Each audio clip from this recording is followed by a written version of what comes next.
Assalamualaikum warahmatullahi wabarakatuh. Salam sejahtera untuk kita semua.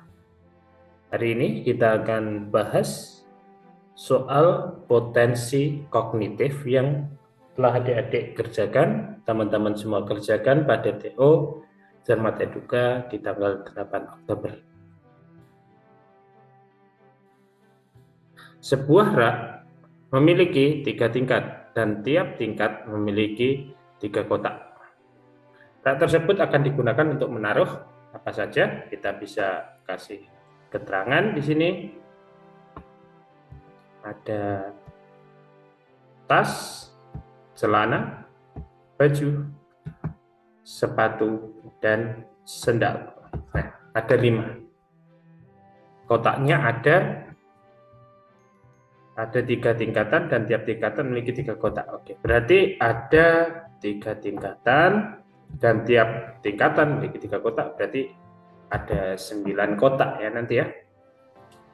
Setiap kotak rak hanya dapat diisi oleh sebuah barang saja. Anda diminta mengatur barang tersebut dengan ketentuan celana.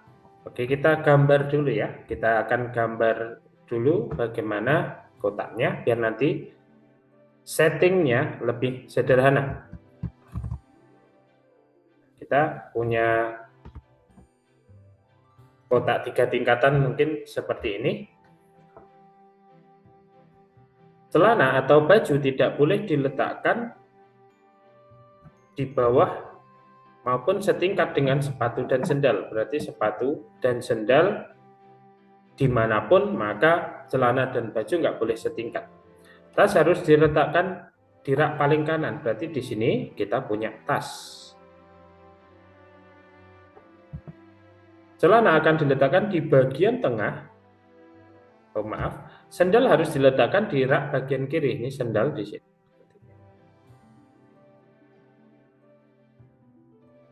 Kemudian di bagian tengah ini celana. Ya, di tingkat manapun terserah. Yang penting di sini celana. Oke. Baju diletakkan di rak paling kanan. Berarti selain tas di sini baju ya. Gitu. Jadi di kasus ini pertama pernyataan berikut yang pasti salah adalah sepatu berada pada tingkatan yang sama dengan sendal. Ya bisa ya, karena di sini keterangan di sini perhatikan bahwa tidak ada keterangan bahwa dia harus setingkat atau beda tingkat antara sepatu dan sendal ya.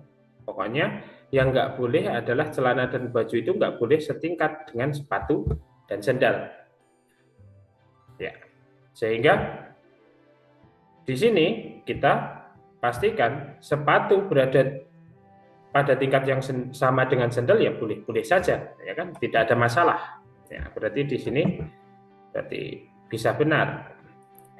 Sepatu berada di tingkatan berbeda dengan sendal, ya bisa saja. Ya. Misal sepatu tingkat 2, sendal tingkat 1. Ya, ini misal tingkat 1, tingkat 2, tingkat 3. Yang pasti sepatu dan sendal itu nggak boleh di tingkat 3. Karena kalau sepatu dan sepatu ataupun sendal di tingkat 3, maka tidak ada tempat lain untuk meletakkan baju dan celana. Tas berada di rak tingkat kedua. Ya bisa saja. Misal di sini tas nih. Misal di sini tas. Maka bisa di sini baju karena baju nggak akan pernah di rak paling bawah. Ya kan? Bisa aja baju di sini. Celana. Nah, di sini sendal. Terus sepatu mau kalian taruh mana terserah. Nah kan gitu. Ya masih memungkinkan. Jadi kondisi yang memungkinkan itu bukan pasti salah, tapi mungkin benar. Karena kalau pasti salah berarti menyalahi aturan. Kotak sendal berada tepat di bawah kotak baju. Nah, nggak mungkin. Kenapa? Karena sendal ada di kiri. Ya, kotak sendal ini berada di rak kiri. Sedangkan baju itu ada di kanan. Nah, maka nggak mungkin berada tepat di bawahnya. Ini ada kata tepat berada di bawah. Berarti tepat di bawah itu harus atas bawah seperti ini. Ini namanya tepat di bawah. Nah, seperti ini. Kalau hanya kata-kata di bawah, berarti bisa nggak harus seperti ini ya. Misal kalau ngomongin cuma di bawah, ini A, ini B. Ini bisa disebut bahwa kondisi seperti ini berarti B berada di bawah A, tapi bukan tepat berada di bawah. Ya, kira-kira seperti itu. Berarti jawabannya jelas di sini adalah delta. Oke, seperti itu ya. Di nomor 1 tidak ada masalah, sangat mudah. Di nomor 2, informasinya masih sama, ya kan? Karena informasinya masih sama, maka kita gunakan kotak yang sama kayak tadi, di mana di sini baju di kanan, ada tas di kanan, baju tas. Di kiri tadi ada sendal, dan di tengah ada celana. Oke. Langsung saja ke pertanyaan. Jika sepatu berada di rak nomor 2, nah sepatu berada di rak nomor 2 atau tingkatan kedua, maka pernyataan berikut yang pasti benar. Jika ada sepatu di mana? Sepatu bebas terserah di mana aja, yang pasti di rak nomor 2. Kalau diletakkan sepatu diletakkan dimanapun di rak nomor 2, misal ya di sini sepatu, sendal bisa di bawahnya, yang pasti nggak mungkin di atasnya. Maka celana haruslah di rak nomor 3. Ya. Dan baju harus ada di sini. Ya, selalu harus seperti ini. Maka sendal ada di sini.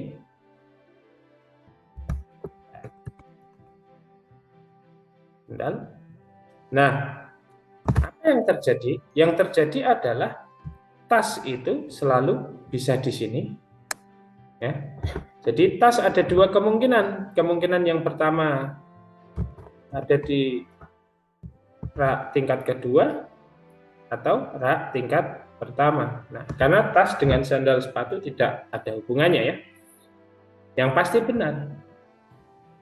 Kita lihat sepatu dan sandal tidak berada di tingkatan yang sama, ya. Sepatu dan sendal berada di rak tingkatan yang sama, belum tentu, ya. Kenapa? Karena bisa saja sepatu ini bisa saja ada di sini, sendalnya ada di sini. Nah, kan gitu. Bisa saja sepatu di tingkatan kedua bagian kanan. Nah, ini berarti belum pasti benar. Sepatu dan sendal berada di tingkatan rak yang berbeda, ya bisa saja seperti yang kasus yang kita bahas di sini, kita gambarkan. Bisa saja. Tapi bisa saja enggak, nah kan gitu.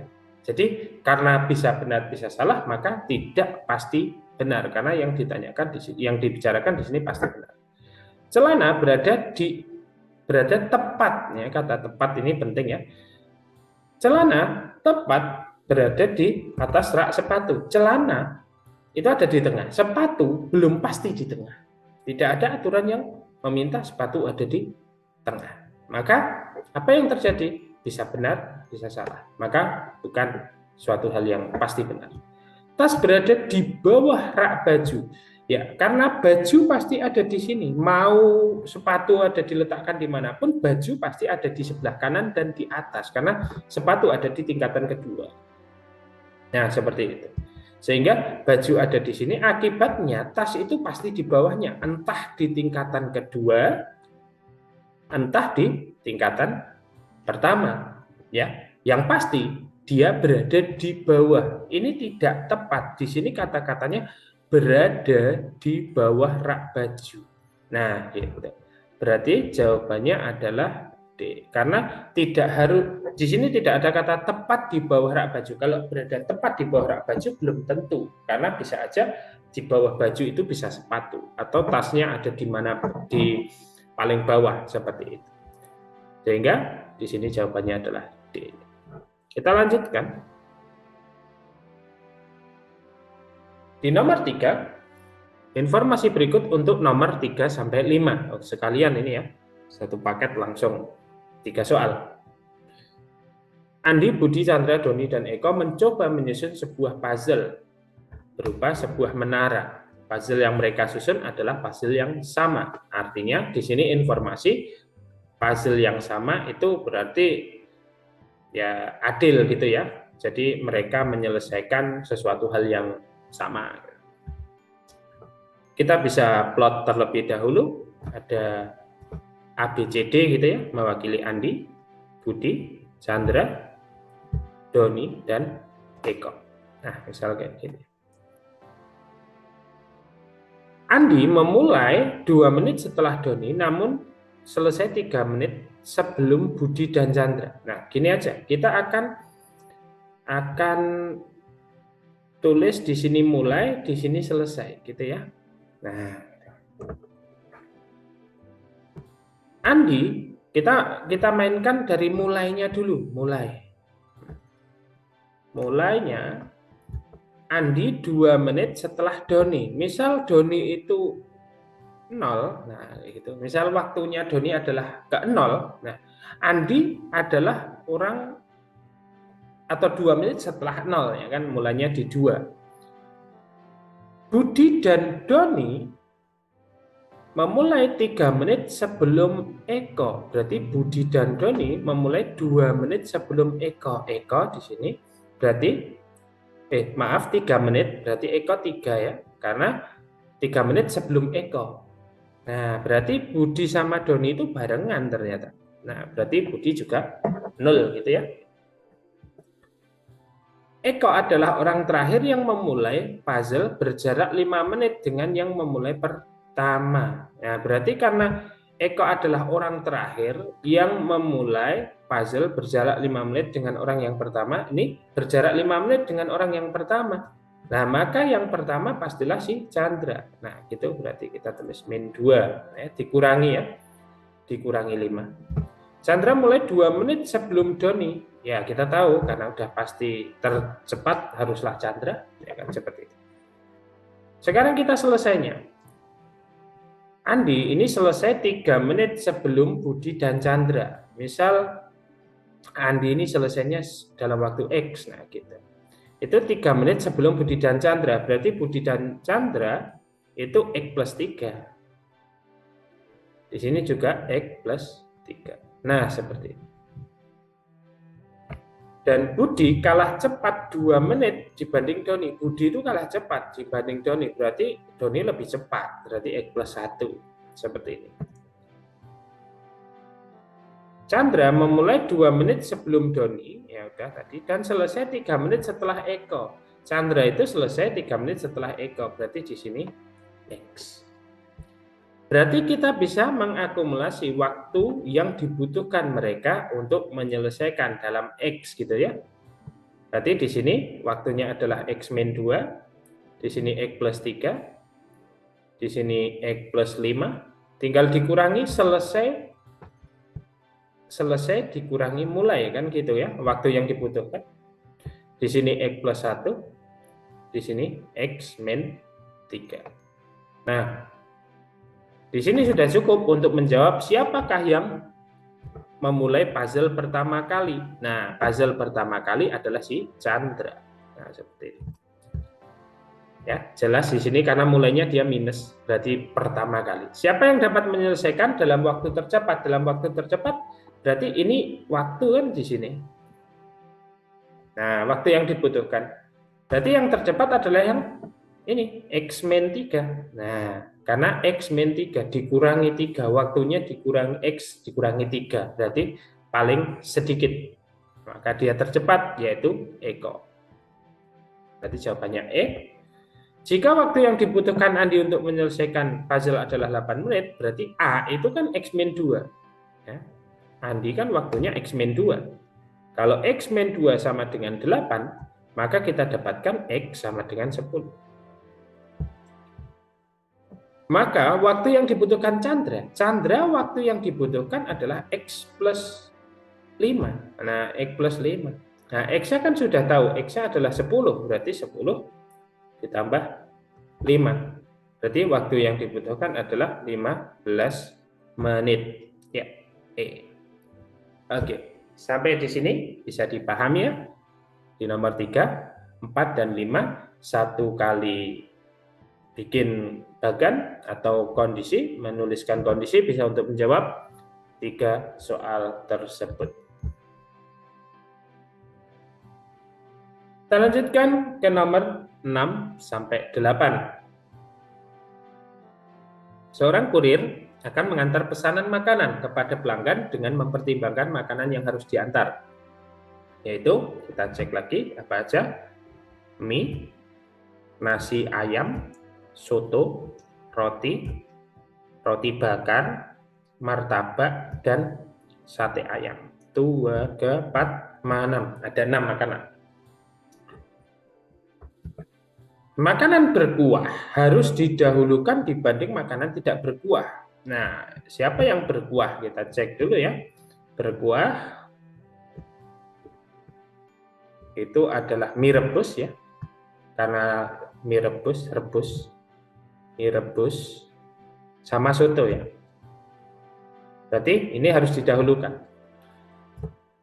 Makanan berminyak tidak boleh diantar terakhir. Siapa yang berminyak di sini? Makanan berminyak, roti bakar tidak, martabak ini ya. Martabak berminyak.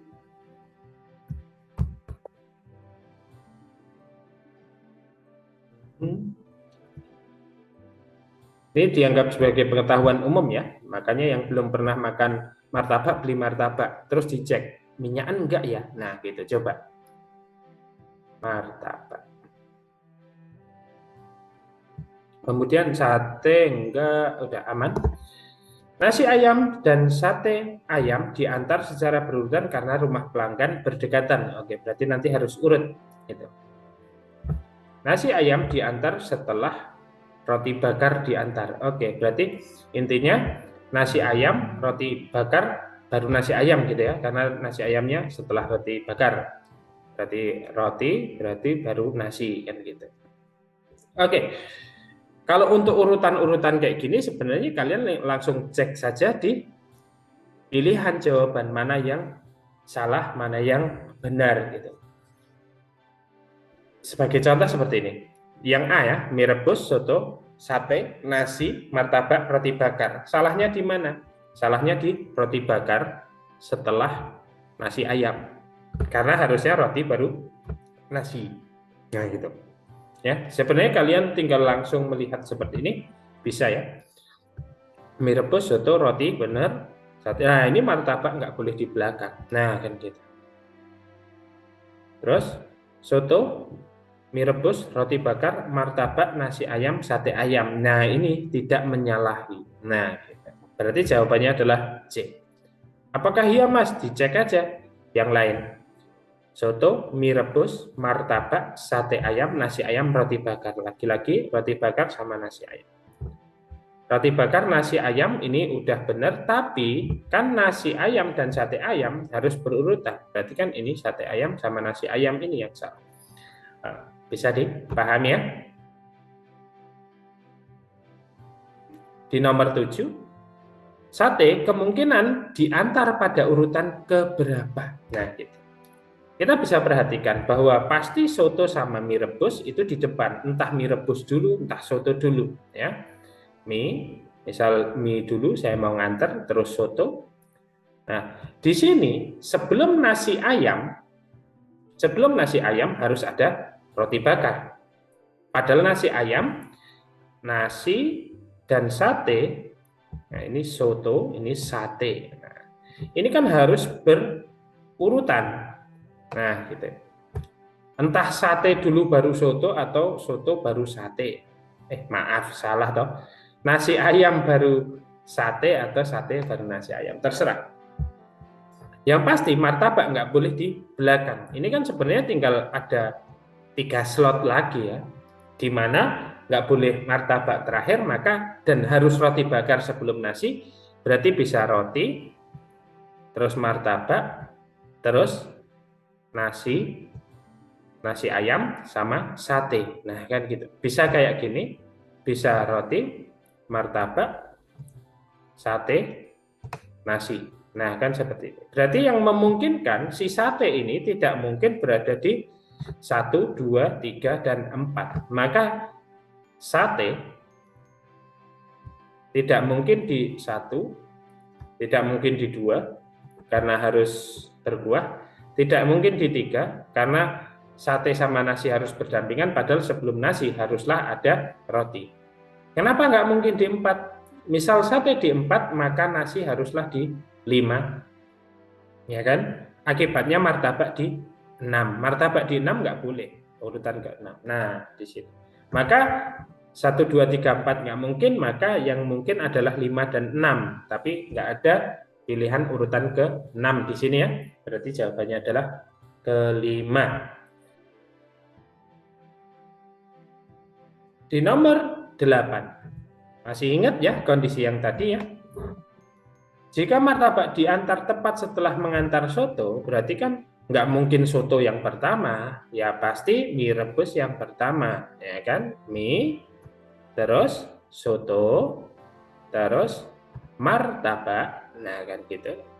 Setelah martabak, maka nggak mungkin dia nggak ngantar roti.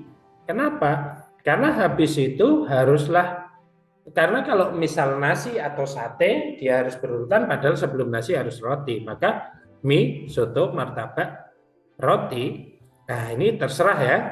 Mau nasi dulu, nasi ayam atau sate. Karena terserah ya, ini nggak pasti di sini ya, tidak ada aturannya. Maka selanjutnya kurir tersebut pasti mengantar roti. Nah, seperti itu. Nah, udah pasti roti bakar. Jadi jawabannya adalah C. Di nomor 9. Putri, Kori, Ratna, Sari, dan Tika adalah teman satu sekolah yang sedang istirahat. Ya, ini biasanya hanya introduction aja ya. Yang penting-penting aja kita perhatikan. Perhatikan pernyataan yang diucapkan. Oke. Saya duduk di paling ujung dekat dengan Sari. Oke. Dia duduk berjajar ya. Ini berarti penting ya, tadi duduk di kursi taman ya. Dia berjajar. Masuk kursi Arab muter-muteran. Nah, saya duduk di ujung. Nah, kita nggak tahu karena di situ dari kelima orang tersebut ternyata ada yang berkata bohong. Ada itu bukan berarti hanya satu ya, bisa dua, bisa semuanya. Nah, kan gitu. Jadi kalau ada hanya diketahui oh ada yang bohong tadi. Nah, bisa aja oh ternyata memang semuanya bohong ya. Nanti kita jelaskan di bagian lain. Hal itu kayak gitu. Kita nggak tahu siapa yang bohong. Saya duduk dekat dengan Tika yang berada di kanan saya. Oke. Saya diapit oleh 2 orang teman. Sari, saya tidak diapit oleh kedua teman. Oke. Oh, ini berarti kontradiksi ya teman-teman ya di sini ya. Kenapa? Karena katanya Putri itu adalah orang paling pojok dekat dengan Sari, otomatis Sari nggak akan di pojok. Kalau Sari nggak ada di pojok, maka Sari nggak akan pernah ngomong saya tidak diapit. Nah ini, itu udah kontradiksi. Artinya apa kontradiksi? Itu tidak mungkin benar semua. Artinya tidak diapit 2 teman benar, terus Putri saya duduk di paling ujung dekat Sari juga benar. Maka nggak mungkin, hanya salah satu dari mereka yang benar. Nah, seperti itu. Saya duduk dekat dengan Sari. Nah, kalau di sini, ini pasti salah ini. Ada yang salah ini. Si Putri sama Sari pasti ada yang bohong. Pasti. Ya, siapa? Antara Putri atau Sari, kita belum tahu. Kita cek. Nomor 9. Jika terdapat tepat satu anak yang berkata bohong, maka anak itu adalah hanya satu anak. Berarti kita akan berpikir seperti ini. Misal Sari, misal Putri benar gitu ya. Misal Putri yang nggak bohong. Berarti kan bisa kita set seperti ini. Ada 5 tempat. Wah, kebanyakan ternyata kepanjang. Nah, potong. Bisa aja Putri di sini, Sari di sini. Nah, kan gitu. Terus Tika harus jujur karena Sari pasti salah di sini, pasti bohong. Karena hanya dibolehkan jika terdapat tepat satu anak berkata bohong. Berarti karena udah Sari pasti bohong kalau Putri jujur ya. Maka saya duduk dekat dengan Sari. Berarti si Tika ada di sini. Terus Kori, saya duduk dekat dengan Tika yang berada di sebelah kanan saya. Berarti nggak mungkin kayak gini ya. Kalau pengen jujur berarti di sini ya. Itu nggak mungkin. Berarti kita set dibalik. Nah, Putri di sini. Berarti Sari di sini, terus Tika. Di sini Kori ya. Nah, gitu. Terus kalau Kori di sini, maka satu lagi Ratna. Saya diapit oleh 2 teman saya. Oh, ternyata kalau Putri jujur, misal Putri jujur, ternyata ada 2 orang yang tidak jujur, bukan hanya Sari. Ya, ini Sari ini tidak jujur ya, kita tahu ya. Karena ngomongnya saya tidak diapit oleh 2 teman, berarti salah. Lah ternyata nggak cuma Sari, Ratna juga nggak jujur karena Ratna saya diapit oleh 2 teman saya. Karena Ratna harus di situ Ratna. Nah, gitu ya. Berarti ini tidak mungkin ya. Berarti Putri tidak bohong. Karena Putri tidak bohong, pasti Sari ya yang bohong ya. Maaf. Karena Putri nggak jujur. Ini kan kalau Putri jujur ya tadi. Berarti kalau Putri jujur, maka Sari bohong, ternyata gagal skenarionya, maka pasti Putri yang bohong. Oke, kita buktikan. Di mana atau bagaimana skenarionya sehingga hanya 1 anak yang bohong, yaitu Putri. Saya tidak diapit oleh kedua teman saya, berarti Sari di sini ya. Sari harus di sini karena Tika Kori harus seperti ini. Nah, seperti ini. Ratna berada di sini, Putri ada di sini. Nah, gitu ya. Hanya 1 yang bohong, ya benar, yaitu si Putri. Ratna diapit oleh 2 orang teman, benar. Kori, saya duduk dekat dengan Tika yang sebelah kanan saya, terus Tika, saya duduk dekat dengan Sari, saya tidak diapit oleh kedua teman saya. Loh, Putri kan benar Mas di ujung, tapi salahnya katanya di ujung dekat dengan Sari, bukan dekat dengan Sari, tapi dia dekat dengan Ratna. Nah, seperti itu. Maka jawabannya adalah Putri ya. Oke. Nomor 10. Jika Putri jujur dan terdapat 2 anak yang berbohong, ya ini malah kebetulan dapat ini ya. Berarti urutannya kayak gini ya. PS, karena harus PS karena Putri jujur. PS dari kiri, dari kanan maksudnya. PST Ki P. PST Ki apa ini? R ya. Nah, langsung kita dapat. Nah, itu kondisinya persis kayak gini ya. Nah, kayak gini. Kebetulan kita tadi set seperti itu. Oke? Berarti bisa dipahami ya. Oke, siap. Di nomor 11. Oh, ini kita bisa menyelesaikan dengan logika matematika ya. Bentuk-bentuk soal-soal logika itu. Setiap hari Senin, Ratna memakai baju berwarna biru. Setiap hari Senin. Jadi, kalau ini Senin, maka Ratna pakai baju biru.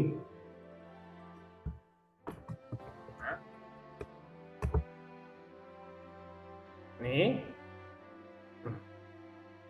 Jadi kalau ini Senin, maka pasti Ratna pakai baju biru. Nah, pasti kalau Senin karena dia di dalam. Tapi bukan berarti kalau dia pakai baju biru, baju biru maka Senin. Nah, ini salah ya, karena bisa aja ini ada tempat-tempat yang lain, ya kan, waktu-waktu yang lain dia pakai baju biru. Tapi ketika Senin udah pasti dia masuk ke dalam kondisi baju biru. Nah, seperti itu. Jika Ratna memakai sepatu hitam, maka dia tidak pakai baju biru. Berarti kalau dia pakai hitam, ini pakai hitam, ini tidak akan pakai baju biru. Berarti kalau dia pakai baju biru, nggak mungkin pakai sepatu hitam, kan gitu, udah pasti.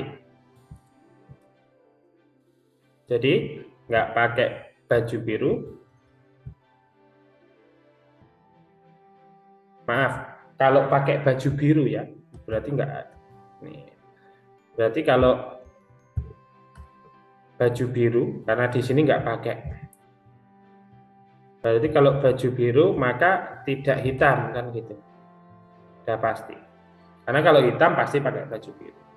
Atau di dalam logika matematika seperti ini aja ya. Saya jelaskan, jika P maka Q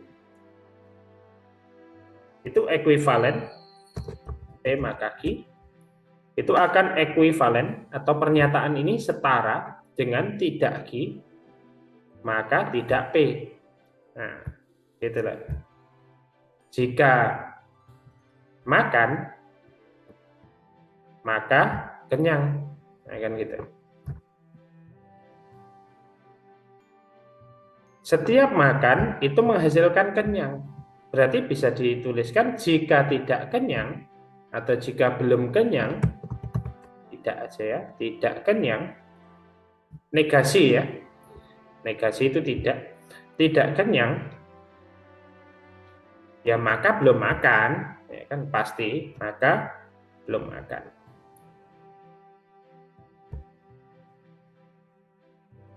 Gitu. Tapi pernyataan kondisi kayak gini nggak boleh dibolak-balik ya. Kayak gini, jika jatuh maka sakit. Kan gitu. Misal kita punya pernyataan P maka Q itu tidak ekuivalen dengan Q maka P. Nah, jika sakit maka pasti jatuh. Nah, ini enggak ya. Karena sakit itu sumbernya enggak hanya jatuh. Itu. Ini ya, sakit itu sumbernya enggak hanya jatuh. Misal di sini ini sakit ya. Sakit itu misal jatuh. Terus kena virus. Terus diputusin. Nah, kadang gitu kan. Diputusin sakit. Atau kelingan mantan, nah, kadang sakit, ya kan gitu. Ya pokoknya sakit itu penyebabnya banyak. Jika dia sakit, jangan terus memutuskan dia jatuh, enggak. Tapi kalau jatuh, dia akan mengakibatkan sakit, gitu ya. Nah seperti itu. Jadi ilmu itu untuk tambahannya saja. Ya, langsung saja kita sikat di nomor 11 ya, biar cepat. Ya tadi, jika Ratna memakai sepatu hitam maka dia tidak memakai baju biru. Jika Ratna memakai baju hijau maka dia tidak memakai topi. Oke, dipahami ya. Secara kognitif kalian harus bisa memahami bacaan atau informasi secara cepat. Saat ini Ratna memakai baju biru.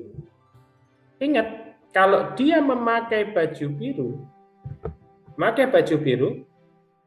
belum tentu Senin, ya.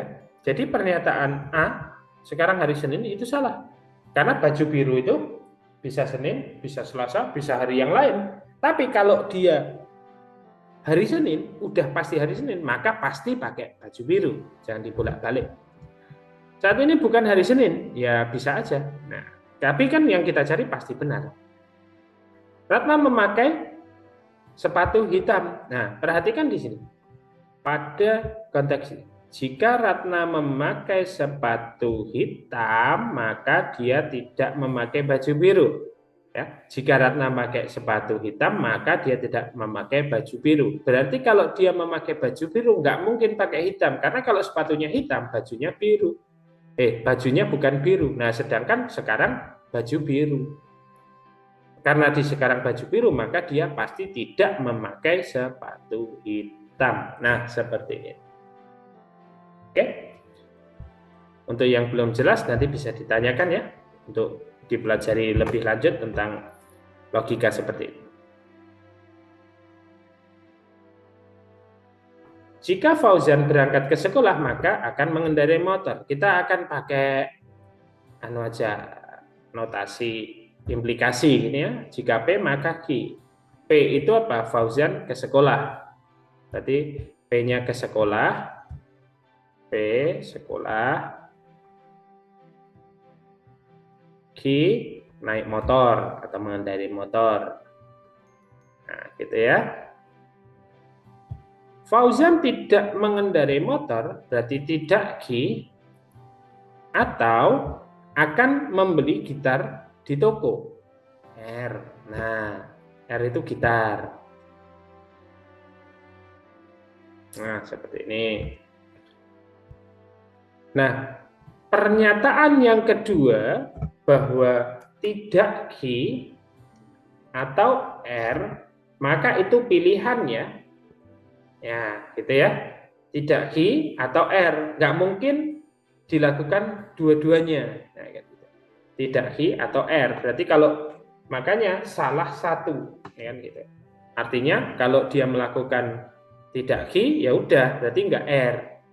Tapi dia melakukan Q, maka tidak R.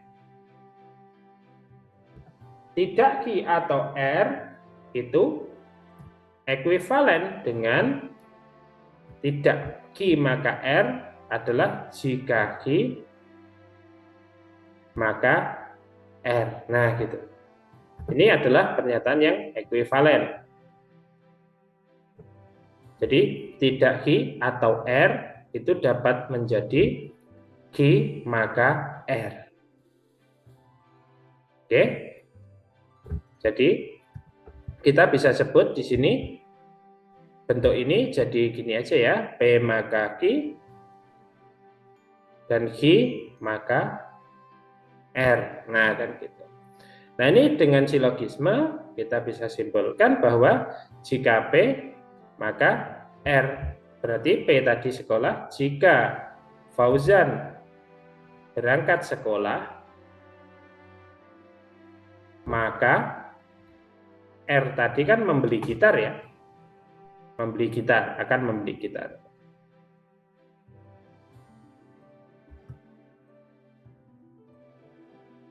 Nah, di sini hari ini Fauzan ke toko gitar, namun tidak membeli gitar, Karena dia tidak membeli gitar, maka tidak R. Nah, maka ingat kayak tadi ya, namanya kontraposisi, ya.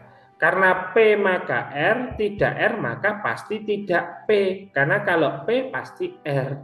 Nah, tidak P itu berarti tidak berangkat sekolah. Ya, P kan berangkat sekolah. Berarti tidak P adalah tidak berangkat sekolah.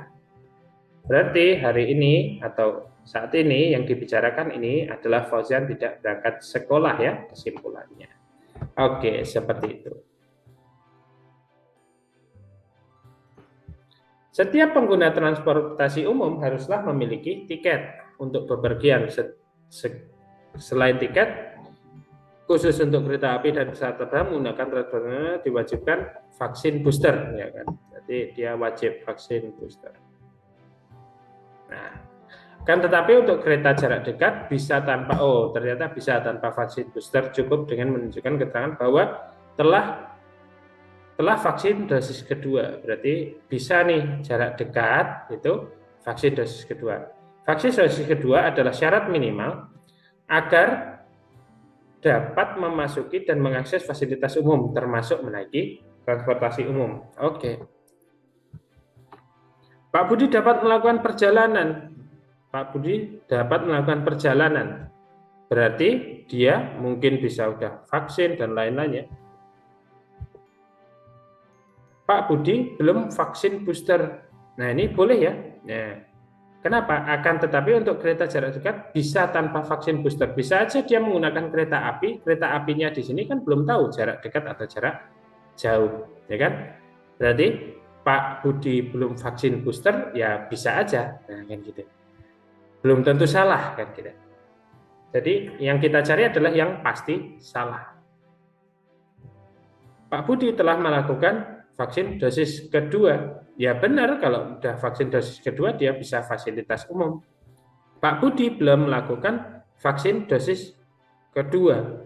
Nah, ini yang salah. Nggak mungkin Pak Budi dapat melakukan perjalanan menggunakan kereta api jika Pak Budi belum melakukan vaksin dosis kedua. Karena vaksin dosis kedua adalah syarat minimal, ya kan? Kalau belum vaksin dosis kedua, nah ini kan adalah syarat minimal. Kalau belum vaksin dosis kedua, maka dia nggak boleh mengakses fasilitas umum. Berarti ini pasti salah. Pak Budi memiliki tiket, ya, namun belum vaksin booster. Belum vaksin booster kan bisa. Kalau misal jarak dekat, kan kita nggak tahu Pak Budi mau kemana, ya kan? Nanti bisa ditanya Pak Budi, coba mau kemana gitu ya. Pak Budi belum memenuhi syarat naik pesawat terbang. Ya bisa aja belum memenuhi naik pesawat terbang, tapi dia kereta jarak dekat itu tadi, Bu. Nah, gitu. Belum pasti salah, kan gitu. Oke, bisa dipahami ya. Nomor 14. Di sini kita suruh nyari pernyataan yang pasti benar, ya, pasti benar. Berarti kalau pasti benar, maka memenuhi setiap kejadian yang ada di sini, ya, gitu. Terjadinya kenaikan harga BBM hampir di seluruh negara di dunia adalah karena meningkatnya harga minyak mentah dunia. Meskipun harga BBM di Indonesia naik, ternyata harga tersebut masih jauh lebih murah dibandingkan negara lain. Berarti Indonesia terpengaruh ya akibat terjadinya kenaikan harga BBM. Nah ini, karena kan meningkatnya harga minyak dunia, nah termasuk di Indonesia ya, ini harga BBM di Indonesia naik. Jauh lebih murah dibandingkan dengan negara lain. Nah, berarti ada yang lebih mahal dari Indonesia. Bahkan harga BBM di Indonesia hanyalah setengah dari harga jual BBM di Singapura. Berarti Singapura yang lebih mahal, 2 kali lipat. Oh, hanyalah setengah Indonesia. Akan tetapi, harga BBM di Indonesia bukanlah termurah di Asia Tenggara, karena masih ada Malaysia yang menjual lebih rendah. Nah, perhatikan kalimat di sini. Di Indonesia bukanlah termurah di Asia Tenggara karena masih ada Malaysia yang menjual lebih rendah. Bukan berarti Malaysia yang terendah, ya. Tapi kita bisa pasti mematahkan kalimat Indonesia termurah. Kenapa? Karena ternyata Malaysia lebih murah. Nah, itu. Tapi apakah Malaysia termurah? Belum tentu, karena kita belum mengecek yang lain. Nah, gitu. Seperti itu ya. Jadi dipahami kalimat itu. Maka pernyataan yang pasti benar, Indonesia menjual harga BBM lebih murah dibanding negara Asia lainnya salah ya, karena ada yang lebih murah yaitu Malaysia.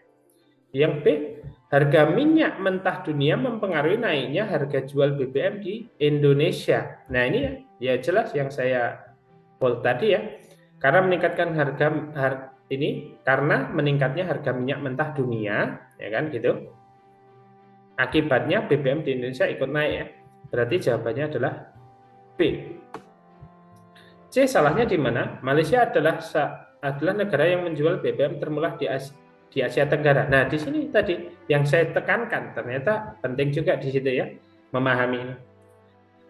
Walaupun BBM di Indonesia udah pasti bukan termurah, ya, karena ada Malaysia, tapi belum pasti Malaysia adalah yang termurah. Nah, ini kata-kata termurah di sini yang belum bisa dipastikan kebenarannya. Singapura menjual BBM lebih mahal dari negara-negara lain di Asia Tenggara. Kita nggak tahu, karena tidak diinformasikan negara yang lain. Hanya Singapura lebih mahal dibanding Indonesia. Nah, dibanding Indonesia aja.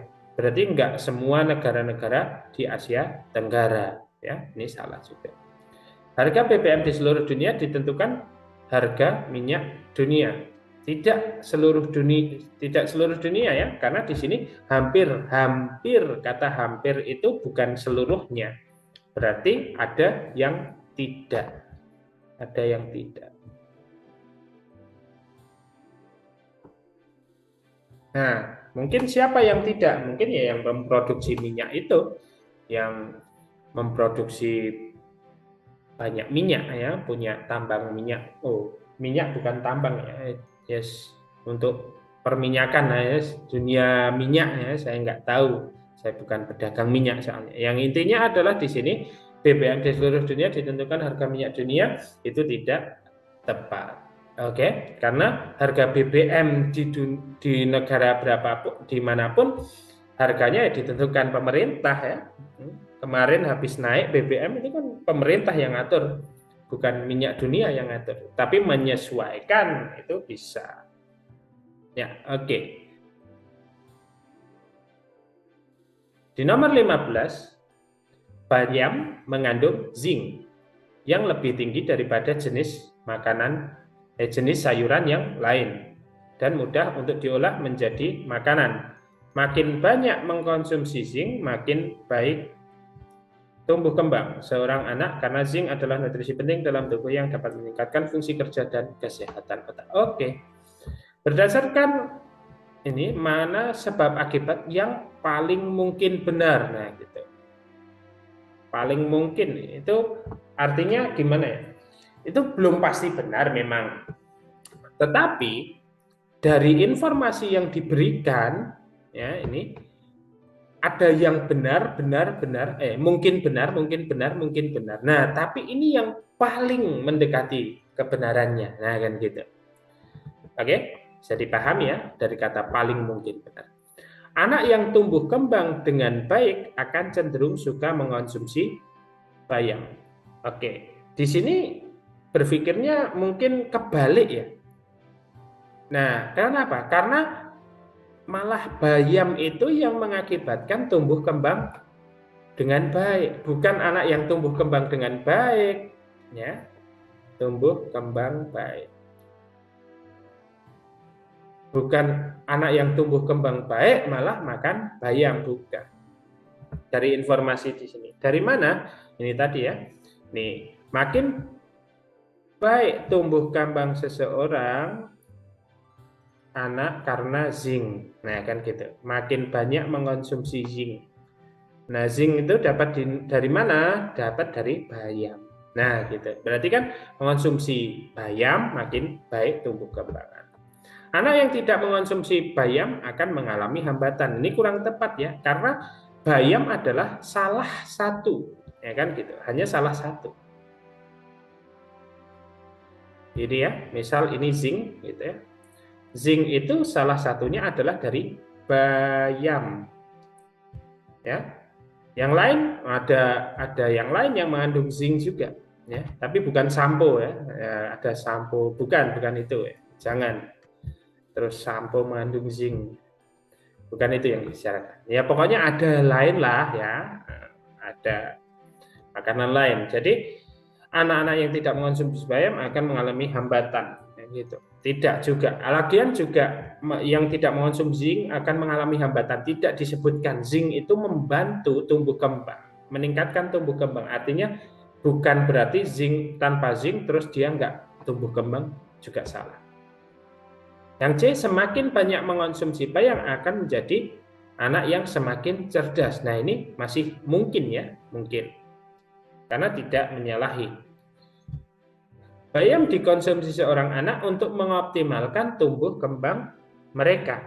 Bayam dikonsumsi seorang anak untuk mengoptimalkan tumbuh kembang. Oh ya, ini lebih tepat ya, lebih tepat yang ini. Kenapa? Karena ini semakin cerdasnya ini yang meragukan. Kenapa? Karena yang dibicarakan adalah tumbuh kembang, bukan kecerdasan. Tumbuh kembang. Yang tumbuh kembang tadi akan mempengaruhi kinerja, fungsi kerja, dan kesehatan otak, tapi bukan masalah kecerdasan, tidak disebutkan. Nah, kalau di sini tumbuh kembang mereka ya benar. Yang E salahnya, bayam banyak dikonsumsi anak pada masa tumbuh kembang karena mengandung zinc. Ya, salah ya. Artinya ya kurang tepat. Ini lebih tepat yang D karena bayam banyak dikonsumsi anak pada masa tumbuh kembang. Tidak, bayam itu untuk membantu tumbuh kembang secara baik, ya kan gitu. Bukan terus dikonsumsinya pada masa tumbuh kembang. Nah, gitu. Oke. Jadi mungkin itu dulu hari ini ya pembahasan di potensi kognitif. Semoga pembahasan hari ini dapat membuat teman-teman atau kita semua dapat belajar lebih, tetap semangat apapun hasilnya di tryout kemarin. Semoga itu menjadi acuan buat kita semua untuk menjadi selalu lebih baik, belajar lebih baik, belajar lebih baik. Oke, seperti itu. Sukses selalu untuk sahabat cermat. Saya akhiri, wassalamualaikum warahmatullahi wabarakatuh.